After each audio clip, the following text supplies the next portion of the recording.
Hola, bona nit i benvinguts al primer Redacció Vallès Oriental després de l'aturada per la Festa Major de Caldes de Montbui. Avui aquesta festa tindrà un protagonisme en el nostre informatiu, però també parlarem d'altres notícies que ara presentem en titulars. Després d'acabar la nova plaça de l'Església, nou projecte de la Llei de Barris a Caldes. Es presenta la reurbanització de 5 carrers del casc antic, amb una inversió que s'apropa als 250.000 euros. Es vol donar coherència als carrers amb una obra prevista per a 4 mesos. Cardedeu vol impulsar un registre comarcal de bicicletes per evitar el robatori de vehicles a través de la cooperació entre municipis. De moment, Cardedeu ha creat el seu propi registre. L'alcaldessa Calamandra Vila n'és la primera usuària registrada. La capbuitada posa el punt i final a la Festa Major de Caldes. L'Aplec del Remei aplega centenars de persones al Passeig del Remei, que aprofiten el bon temps que va faltar a la Festa Major. Aquest cap de setmana, Canal Català Vallès Oriental emetrà un reportatge especial sobre l'Aplec. Continuen les obres de millora dels carrers del casc antic de Caldes de Montbui. Després de la rehabilitació de la plaça de l'Església, ara és el torn dels carrers colindants que encara no han estat modificats. Aquesta actuació té un pressupost de 230.000 euros i queda inclosa en el Pla de Barris de Caldes. El casc antic de Caldes de Montbui continua el seu procés de rehabilitació. Una vegada inaugurada la plaça de l'Església, el proper dilluns començaran les obres als carrers de la Muralla, d'Hostalric, de Lleonarda, de Roma i Sinagoga. Amb aquesta actuació es rehabilitaran els carrers que donen pas a la Riera i els adjacents al safareig de la Portalera. El projecte consisteix en homogeneïtzar totes les vies del barri antic. Amb aquesta actuació el que volem fer és actuar en carrers del nucli antic que encara quedaven per reurbanitzar, amb el mateix estil que s'ha vingut fent els darrers anys, és a dir, posar-ho tot en plataforma única i amb pedra de Sant Vicenç, en aquest cas, i on es pugui també conservar un testimoni de llambordes. A banda, la reurbanització també implica la renovació dels serveis. Es soterraran les línies elèctriques i es renovarà l'enllumenat.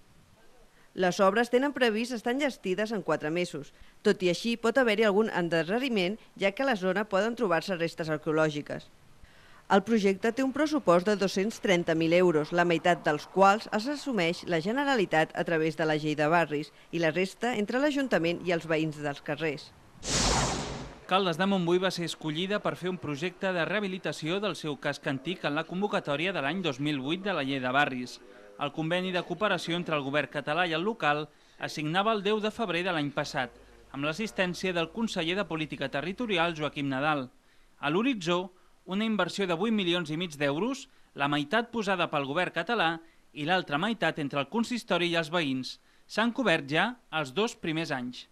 Estem al segon any d'aplicació, d'execució del Pla de Barris, i hem fet diferents actuacions, gairebé una desena. En aquest temps s'han acabat les obres d'ampliació de les voreres del carrer Montserrat i les de la plaça de l'Església, inaugurades a finals d'aquest mes de setembre.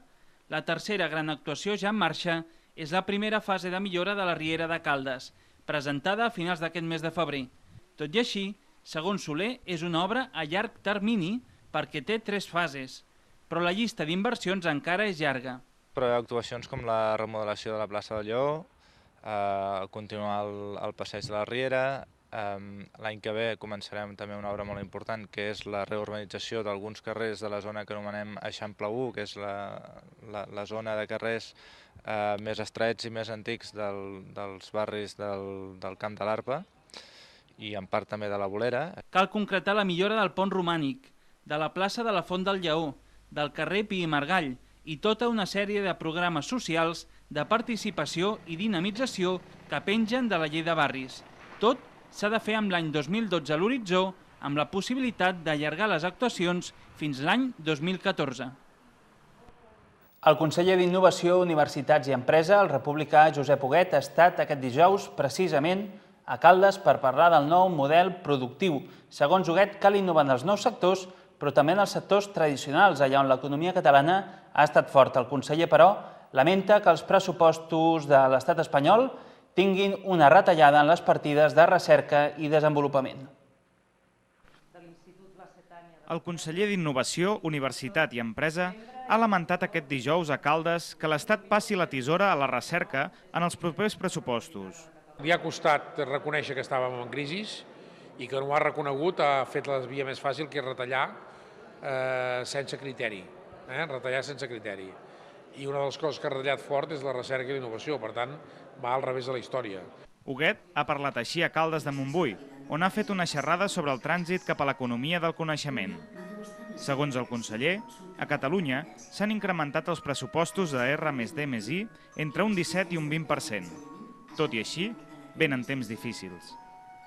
Catalunya comença a aplicar el Pacte Nacional per la Recerca i el Desenvolupament, que detecta fortaleses i febleses. Tenim una gent molt emprenedora i hi ha un teixit de petita empresa alta, que tenim un nivell científic elevat, pegues, que hi ha poca transferència, hi ha poca investigació de la que es fa en el món de la recerca que arribi a l'empresa. Amb la crisi mundial i les noves potències com la Xina, la Índia o el Brasil, Catalunya i Europa han d'apostar per nous serveis. Penso que Catalunya pot créixer molt. Turisme, comerç, els serveis de les persones, tenim l'estat del benestar que també genera molta ocupació, però això vol dir també que s'haurà d'innovar en aquest estat del benestar si el volem preservar. Però també obrir i modernitzar els sectors on han estat sempre fortes. L'automòbil ha d'anar avançant cap a l'automòbil verd, la construcció passarà anys difícils, però ha de sortir a internacionalitzar-se, ha d'anar a vendre fora, ha d'anar a construir fora i innovar amb les cases. Cada cop s'exigirà que les cases i els edificis no gastin energia, sinó que en creïn. Haurem de canviar amb altres coses, amb l'energia. Les empreses que treballen amb energies renovables tenen futur a casa nostra. Les empreses que treballen amb reciclatge tenen futur. Per tant, hi ha una sèrie de camps que, malgrat aquesta crisi, poden créixer. Huguet ha fet la xerrada davant una trentena de persones en el marc de la campanya d'Esquerra Republicana Gent Valenta. Convertir-se en l'interlocutor entre l'administració i les associacions de comerciants. Amb aquest objectiu s'ha creat la plataforma Comerç Pimec Vallès. La plataforma s'ha reunit a Caldes de Montbui a la seva primera trobada. Faran seguiment dels planejaments urbanístics i de la problemàtica del top manta, però sobretot el que volen és ser un punt de trobada. Hem parlat amb alguns dels assistents en aquesta primera reunió. Les trames urbanes consolidades, aconseguir un posicionament sobre el top manta i com aplicar la nova llei del comerç al Vallès són els tres temes que han protagonitzat la primera reunió de la plataforma Pimec Comerç. S'ha dut a terme a Caldes de Montbui amb una conclusió: cal treballar plegats. És l'única sortida que hi ha per poder fer una cosa ben feta. O sigui, és asseure'ns tots els agents, com tu has dit molt bé, parlar de les coses importants que tenim en comú i solucionar-les en una taula. Com sempre, és molt millor això que tindre que passar per qualsevol instància o qualsevol tipus de paper. Per sobre de tot el treball que es pot fer, comissions, lo interessant també és conèixer amb altres regidors de la comarca, amb presidents de comerç també, de tota la comarca, i això es fa una mica, aquest intercanvi d'experiències dona molt lloc també per traslladar-ho al teu municipi. Hi ha una comissió de treball que liderarà aquest tema per tot el Vallès, on buscarem reglamentació i normativa per aplicar. Des de Pimec hi tenim una experiència, el que ha passat aquest estiu a la costa, per tant, Pimec hi ha col·laborat i ha creat, una reglamentació, l'aplicarem aquí en el Vallès. 9 de cada 10 treballadors dels polígons industrials de l'àrea de Mollet es veuen obligats a anar a treballar amb el seu vehicle privat a causa de la manca d'alternatives. És una de les principals conclusions de l'estudi que ara fa un any va presentar la Cambra de Comerç de Barcelona relatiu als polígons industrials del Baix Vallès. Veiem, en aquest any, què s'ha fet per millorar aquesta situació.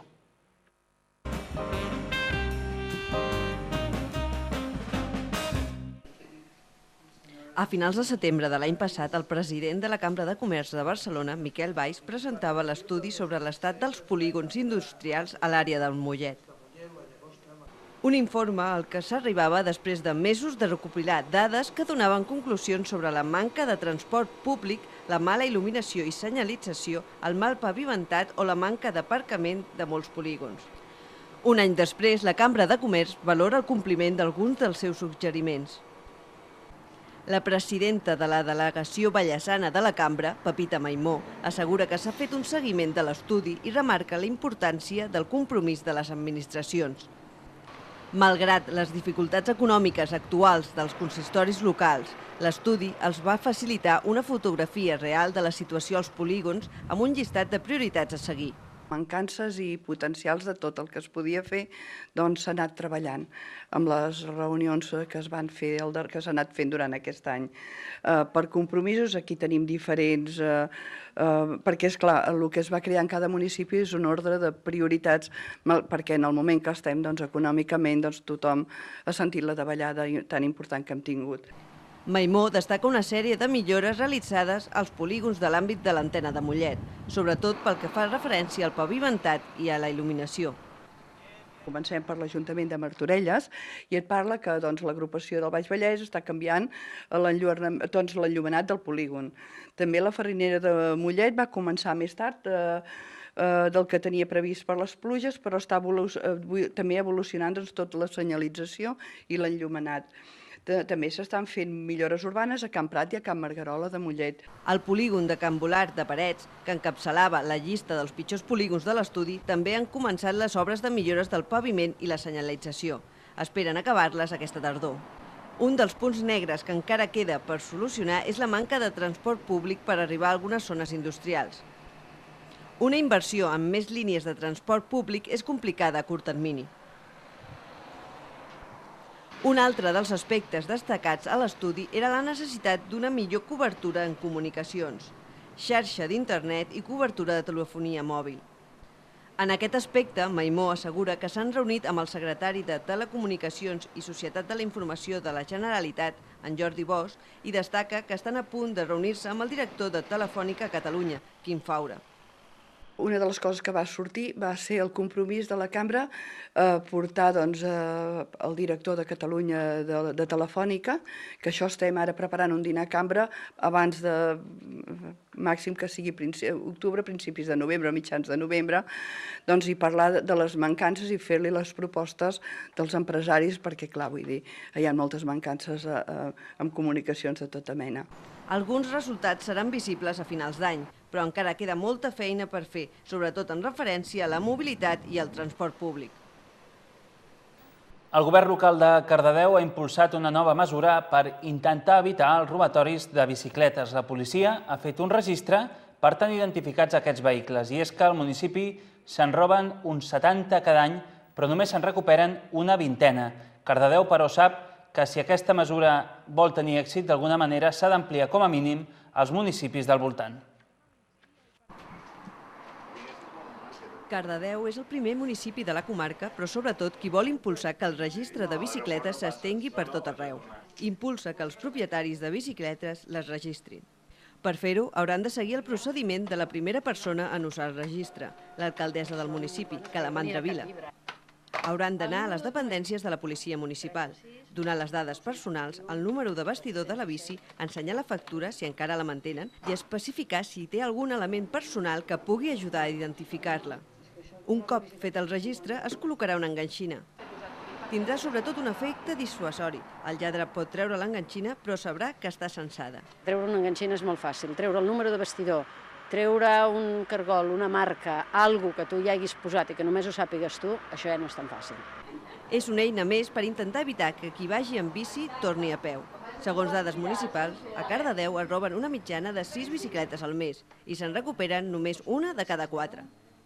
El registre és una eina, però, d'utilitat modesta si només la fa un municipi.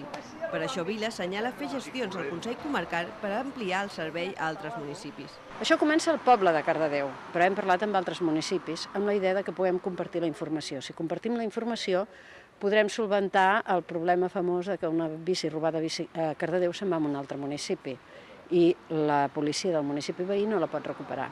El servei és prestat per la policia local. Vila anima a registrar-se quan abans millor. De moment és gratuït, ja veurem amb el temps, i l'objectiu últim que tenim amb això és aconseguir que les autoritats del país, o sigui la Generalitat, s'impliqui i posi en marxa un registre a nivell de país. Per evitar robatoris cal, però, seguir una sèrie de recomanacions que mai estan de més. Guardar la documentació de la compra, tenir a mà el número de bastidor, aparcar-la a la vista de la gent i tenir un bon sistema de cadenat, per exemple, un en forma d'U.